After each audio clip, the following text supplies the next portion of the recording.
بالله من شرور أنفسنا ومن سيئات أعمالنا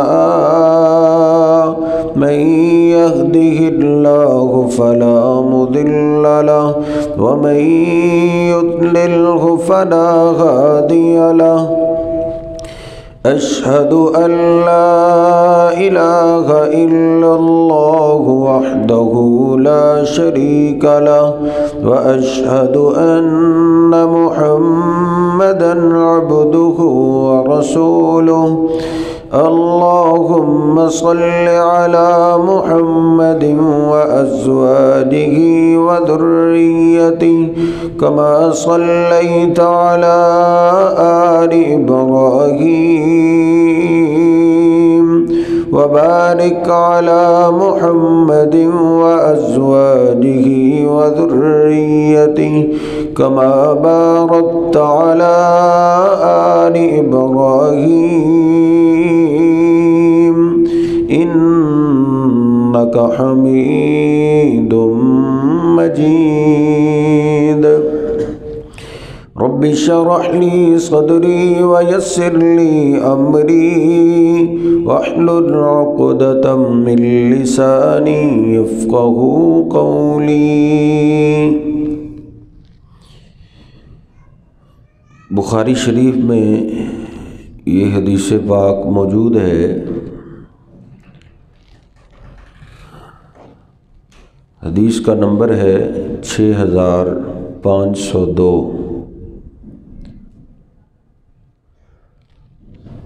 نبی پاک صلی اللہ علیہ وسلم ارشاد فرماتے ہیں کہ اللہ رب العزت فرماتا ہے،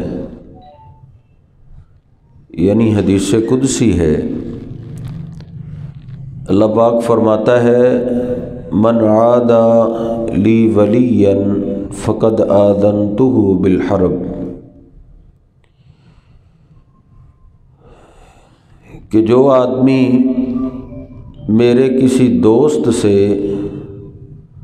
عداوت دشمنی رکھتا ہے، میرا اس کے خلاف اعلان جنگ ہے، میں اس سے جنگ لڑنے کے لیے تیار ہوں۔ جو کسی میرے محبوب میرے دوست سے دشمنی رکھتا ہے، اللہ کی دوستی اور اللہ کی محبت یہ اتنے بڑے شرف کی بات ہے کہ اللہ کہتا ہے میں اس سے نمٹ لوں گا۔ بخاری شریف کی ایک اور حدیث پاک ہے، نبی پاک صلی اللہ علیہ وسلم فرماتے ہیں ان اللہ اذا احب عبدا دعا جبریل، جب اللہ رب العزت کسی اپنے بندے سے محبت کرتا ہے تو اللہ سب سے پہلے فرشتوں کے سردار جبریل امین کو آواز دیتا ہے اور فرماتا ہے یا جبریل انی احب فلانا فاحبہ، فلاں بندے سے میں محبت کرتا ہوں تو بھی اس سے محبت کر۔ جبریل امین اس سے پیار کرتے ہیں۔ ثم ینادی فی اہل السماء، پھر جبریل امین ساتوں آسمانوں میں اعلان کرتے ہیں اے آسمانوں کے فرشتوں ان اللہ یحب فلانا فاحبوہ، فلاں بندے سے اللہ محبت کرتا ہے تم بھی اس سے محبت کرو۔ آسمانوں کے سارے فرشتے اس سے محبت بھی کرتے ہیں اور اس کے لیے بخشش کی دعائیں بھی کرتے ہیں۔ آگے والی بات اور دلچسپ ہے، نبی پاک صلی اللہ علیہ وسلم فرماتے ہیں ثم یوزع لہ القبول فی الارض، پھر اللہ پاک اس کی مقبولیت زمین پہ اتار دیتا ہے، پھر وہ جس درخت کے پاس سے بھی گزرے تو وہ درخت بھی اس کو سلام کرتا ہے، پھر وہ کسی پہاڑ کے پاس سے بھی گزر جائے تو وہ پہاڑ بھی باقی پہاڑوں پہ فخر کرتا ہے کہ میرے پاس سے آج اللہ کا دوست گزر کے گیا ہے۔ تو یہ بہت بڑا شرف ہے۔ آج کسی کے تعلقات تھانے دار سے ہو جائیں، ایس ایچ او سے ہو جائے، کسی افیسر سے ہو جائیں، وہ پھولا نہیں سماتا، پورے خاندان کو بتاتا ہے فلاں سے اچھے خاصے تعلقات ہیں، کوئی معاملہ ہو تو مجھے بتانا۔ اس کی عظمت کے کیا کہنے جس کے تعلقات کسی دنیا کے عارضی افسر سے نہیں بلکہ بادشاہوں کے شہنشاہ سے ہیں۔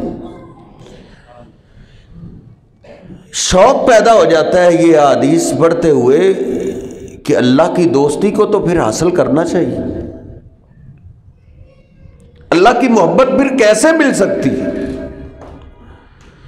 اس سوال کا جواب اللہ پاک نے اسی حدیث پاک میں دیا ہے کہ اللہ کی محبت کیسے مل سکتی ہے، اللہ کی دوستی کیسے مل سکتی ہے۔ الا ان اولیاء اللہ لا خوف علیہم ولا هم یحزنون کا مصداق میں بھی کیا بن سکتا ہوں؟ اللہ رب العزت فرماتا ہے ما تقرب الی عبدی بشیء احب الی مما افترضته علیہ، کہ میرا بندہ فرائض کے بغیر میرا قرب حاصل کر ہی نہیں سکتا۔ اللہ سبحانہ و تعالی کی محبت حاصل کرنے کے لیے کوئی چوک نہیں جاتا، اس کا ایک راستہ ہے جو اللہ پاک بتاتا ہے، وہ فرائض ہیں۔ اگر میں اور آپ اپنے آپ کو فرائض کا پابند سمجھتے ہیں تو پھر سمجھ لیجئے آپ اس قابل ہیں، آپ اللہ کی محبت لے سکتے ہیں۔ اللہ کی محبت ہماری پنجابی زبان میں جس کو پیر کہتے ہیں، پیروں کو کوئی سیکھ نہیں لگے ہوتے کہ دور سے پتہ چل جائے یہ پیر ہے۔ اللہ کی محبت، اللہ کی دوستی فرائض سے ملتی ہے۔ اللہ کہتا ہے فرائض کے بغیر میری دوستی مل ہی نہیں سکتی۔ یا یوں سمجھیے عبادات میں جو اللہ پاک کو سب سے زیادہ پسند لگتی ہے، اللہ اس عبادت کو فرض کر دیتا ہے کہ میرا بندہ تو یہ تو ضروری کرے، یہ نہ چھوڑے۔ جو اللہ کو سب سے زیادہ پسند ہوتی ہے وہ اللہ نے فرض کی ہے۔ بخاری شریف میں نبی پاک صلی اللہ علیہ وسلم نے تہجد کی نماز کی جماعت کروائی ہے۔ کوئی صحابی ادھر کھڑا، کوئی ادھر کھڑا، آپ نے فرمایا ادھر آؤ، آپ نے جماعت کروائی۔ دوسرا دن ہوا، انہوں نے سب کو بتا دیا کہ رات کو نبی پاک صلی اللہ علیہ وسلم نے تہجد کی جماعت کروائی ہے، بڑی لذت آئی۔ تیسرا دن ہوا، سارا مجمع آ گیا، مسجد تنگ پڑ گئی۔ چوتھا دن ہوا، مدینہ پاک کے آس پاس کی ڈھاریوں کے لوگ بھی آ گئے، لیکن نبی پاک صلی اللہ علیہ وسلم باہر ہی نہ نکلے، آپ نے گھر میں ہی تہجد کی نماز پڑھ۔ صحابہ انتظار کرتے رہے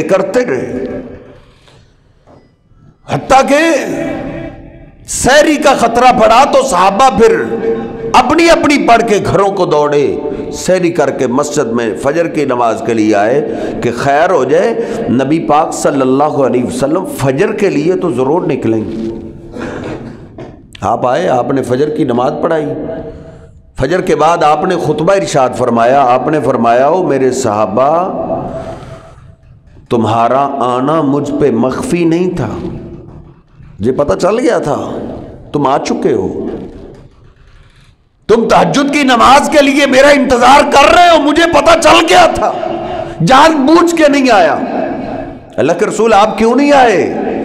آپ فرماتے ہیں خشیت ان تفرض علیکم فتعجزوا عنہا، یہ تہجد کی باجماعت نماز اللہ کو بڑی پسند آئی تھی، بڑی پسند آئی تھی، میں ڈر گیا تھا کہیں اللہ یہ تہجد کی جماعت میری امت میں فرض نہ کر دے۔ جو عبادت اللہ کو پسند آتی ہے اللہ اس کو فرض کرتا ہے۔ فجر کی نماز کی شان تہجد سے بھی زیادہ ہے، ظہر کی نماز کی عظمت تہجد کی نماز سے بھی زیادہ ہے۔ اللہ کہتا ہے فرائض کی پابندی کے بغیر میرا بندہ میرا قرب حاصل کر ہی نہیں سکتا۔ یوں سمجھیے جس کو خوش نصیب کو اللہ کی محبت مل جاتی ہے اس کو اپنی جان سے بھی زیادہ قیمتی فرضی نماز ہوتی ہے. وہ فرضی نماز نہیں چھوڑتا. 100 200 500 1000 کے گاہک کی خاطر فرضی نماز چھوڑنا یہ تو بڑی دور کی بات ہے نا. جس کو اللہ کی محبت مل جاتی ہے اس کو اپنی جان سے بھی زیادہ قیمتی فرضی نماز ہوتی ہے. نبی پاک صلی اللہ علیہ وسلم خود صحابہ کے ساتھ ہے، جنگ کا میدان ہے، جنگ بھی گولے بندوقوں والی نہیں، چھپ کے لڑنے والی نہیں، تلوار والی جنگ ہے. دشمن سے لڑائی جاری ہے، کسی کا سر پھٹا ہوا، کسی کا بازو کٹا ہوا، خون کے فوارے چھوٹ رہے ہیں. اسی آن عصر کی نماز کا ٹائم ہو گیا. صحابہ نے عرض کی اللہ کے رسول نماز نہیں شروع کر دی. اگر نماز شروع کر دی تو دشمن حملہ کر دے گا، ایک کو بھی زندہ نہیں چھوڑے گا. جس کو اللہ کی محبت ملتی ہے اس کے ہاں فرضی نماز کی قیمت کتنی ہوتی ہے. آپ فرماتے ہو میرے صحابہ نہیں، میرے رب نے مجھے جہاد کے میدان میں بھی فرضی نماز کی چھٹی نہیں دی. ادھر بھی نماز معاف نہیں ہے. اگر تمہیں زیادہ ہی خطرہ ہے تو تم 2 جماعتیں بنا لو، ایک دشمن سے لڑتی رہے، دشمن کے سامنے کھڑی رہے، دوسری میرے پیچھے آئے، میں اس کو نماز پڑھا دیتا ہوں. جب یہ پڑھ جائیں پھر یہ دشمن کے سامنے چلے جائیں، پھر وہ دوسری جماعت آ جائے، میں اس کو نماز پڑھا دوں گا. نماز کا انداز اس طرح بدل لو لیکن نماز نہیں چھوڑنی. ادھر معمولی معاملے پہ ہم نماز چھوڑ دیتے، معمولی گاہکوں پہ ہم نماز چھوڑ دیتے. جان سے بھی زیادہ قیمتی نماز ہو جاتی ہے. جس خوش نصیب کو اللہ کی محبت مل جائے. دیکھ نبی پاک صلی اللہ علیہ وسلم کے غلام ہیں، اللہ کی دوستی جن کو ملی ہے، فجر کی نماز مسجد میں آ کے پڑھا رہے ہیں اور اللہ نے بادشاہی کتنی دی ہے، آدھی دنیا کے حکمران ہیں، آدھی دنیا کے حکمران ہیں. ہمارے پاس تو گاڑی آ جائے نا تو ہم مسجد بھول جاتے ہیں. چند ٹکے کیا آ جائیں گردن میں سریا آ جاتا ہے. یہ اسرائیل کے بغیر سریا پھر ٹوٹتا نہیں. دیکھ آدھی دنیا کے حکمران ہیں اور فجر کی نماز مسجد میں آ کے پڑھا رہے ہیں. یہ بہت بڑی بات ہے. کسی کو اللہ اتنی عزت دے دے اور پھر وہ فجر کی نماز بھی مسجد میں آ کے پڑھے، یہ اللہ کا خاص فضل ہی ہوتا ہے جس کو مل جائے. دشمن منبر کے پیچھے چھپا ہوا ہے، اس نے خنجر نکال لیا، حملہ کیا، پیٹ پھٹ گیا، آنکڑیے باہر، سنبھلنے کی کوشش کر رہے، سنبھلا نہیں جا رہا. گرتے گرتے عبد الرحمن کے ہاتھ سے پکڑا، ان کو کھینچ کے مسلح پہ کھڑا کر دیا، کہا عبد الرحمن میری فکر چھوڑو، نماز کی فکر کرو. جن کو اللہ کی محبت ملتی ہے ان کو اپنی جان سے بھی زیادہ قیمتی فرضی نماز ہوتی ہے. فرضی ان کو اللہ کی محبت ملی ہوئی تھی، اس لیے ان کی گارنٹی یہ زمین پہ اتر آئی. نبی پاک صلی اللہ علیہ وسلم نے فرمایا میرے عمر کو لاؤ. اے عمر، رات کو اللہ پاک نے مجھے شہداء کے محلات دکھائے. شہداء کے محلات، شہداء کا ٹون میں نے دیکھا ہے. ان محلات میں ایک محل بڑا ہی دلکش تھا. میں رک گیا، میں نے کہا یہ محل کس کا ہے؟ بتایا گیا یہ قریشی نوجوان کا ہے. آپ فرماتے میں نے فرمایا میں قریشی ہوں. ہاں فرماتے مجھے بتایا گیا یہ آپ کے غلام عمر فاروق کا مال ہے. ان کو اللہ کی محبت مل چکی تھی جن کے ہاں اپنی جان سے بھی زیادہ قیمتی نماز تھی. اللہ کہتا ہے میرا بندہ فرائض کے بغیر میری محبت حاصل کر ہی نہیں سکتا. سیدنا عبداللہ بن مسعود فرماتے ہیں اللہ کی قسم نبی پاک صلی اللہ علیہ وسلم کے زمانے میں وما یتخلف عن الصلاۃ المکتوبہ، کوئی بھی فرضی نماز سے پیچھے نہیں رہتا تھا، کوئی بھی، الا منافق معلوم النفاقہ، ہاں اگر کوئی فرضی نماز سے پیچھے رہ جاتا نا، ہم سمجھ جاتے تھے یہ اوپر سے محبت کا اظہار کرتا ہے، یہ اندر سے ہمارے پیغمبر کا دشمن ہے، یہ منافق ہے، منافق جو فرضی نماز سے پیچھے رہ جاتا۔ آگے کیا فرماتے ہیں؟ مسلم شریف کھولیے، کہتے ہیں اگر کوئی بیمار بھی ہوتا، 2 آدمیوں کے سہارے وہ مسجد میں آ سکتا تو وہ مسجد میں آ کے فرضی نماز جماعت کے ساتھ پڑھا کرتا تھا۔ جس کو اللہ کی محبت مل جاتی ہے، یہ شرف مل جاتا ہے، پھر اس کے ہاں اپنی جان سے بھی زیادہ قیمتی فرضی نماز ہوتی ہے۔ جسد کے بھی اس کو آنا پڑے تو فرضی نماز جماعت کے ساتھ مسجد میں پڑھتا ہے۔ وہ نماز پڑھ رہے ہیں اور خون بہ رہا ہے، ادھر اتنا خون بہ گیا کہ بے ہوش ہو گئے، اٹھا کے گھر لے جایا گیا، کافی دیر ہی گزر گئی، ہوش میں نہیں آئے۔ ان کے دوست تھے مسور بن مخرمہ، کہتے ہیں پیچھے ہٹو، اگر ان کے جسم میں کوئی رمق باقی ہوئی نا ضرور ہوش میں آ جائیں گے۔ یہ ہوتی ہے اللہ کی دوستی، ایسے لوگوں کو ملتی ہے۔ اب ان کو ہوش میں لانے کے لیے ان کے دوست نے کوئی میڈیسن، کوئی سپرٹ، کوئی دوائی نہیں سنگائی، کان کے قریب صدا لگائی، الصلاۃ یا امیر المومنین، الصلاۃ یا اے امیر المومنین، آپ کی نماز جا رہی ہے۔ اور نماز بھی فجر کی، نماز کی آواز کانوں میں پڑی، فوراً ہی سر کو ہلاتے ہوئے اٹھ بیٹھے، ہاں ہاں واہ ہاں ہاں، لا حظ فی الاسلام من لا صلاۃ لہ، ہاں ہاں نماز ہی تو ہے جس کے پاس نماز نہیں، اس کا دین ہی نہیں ہے، اس کا اسلام ہی نہیں ہے، اس کے پاس کوئی مذہب نہیں جس کے پاس نماز نہیں۔ پانی لے کے آؤ، پانی لاؤ۔ امیر المومنین پانی کا کیا کرنا ہے؟ کہا تم سب نے فجر کی نماز پڑھ لی، ابھی عمر نے فجر کی نماز نہیں پڑھی۔ کہا آپ زخمی ہیں تیمم کر لیں۔ کہا نہیں، میرے وضو والے اعضاء تو زخمی نہیں ہیں، ہو سکتا ہے میری زندگی کی آخری نماز ہو، آخری نماز عمر وضو کر کے ادا کرے گا۔ موت و حیات کی کشمکش میں ہوش میں آنے کے بعد سب سے پہلا کام وضو کر کے نماز ادا کی ہے۔ ہمارے پکے نمازیوں کی عجیب کیفیت ہے، تھوڑی سی سر درد ہو نماز بھول جاتے، فوتگی آئی نماز معاف، خوشی آ گئی نماز معاف۔ فجر کی نماز سے ہی تو نمازی کا پتہ چلتا ہے۔ اپنے بیٹے کا دشمن نہ بن، اپنا دشمن نہ بن، فجر کی نماز مسجد میں باجماعت پڑھ۔ نبی پاک صلی اللہ علیہ وسلم نے اس کو طیب کہا ہے، یہ میری امت کا طیب انسان ہے، پاکیزہ انسان ہے جو فجر کی نماز جماعت کے ساتھ پڑھتا ہے۔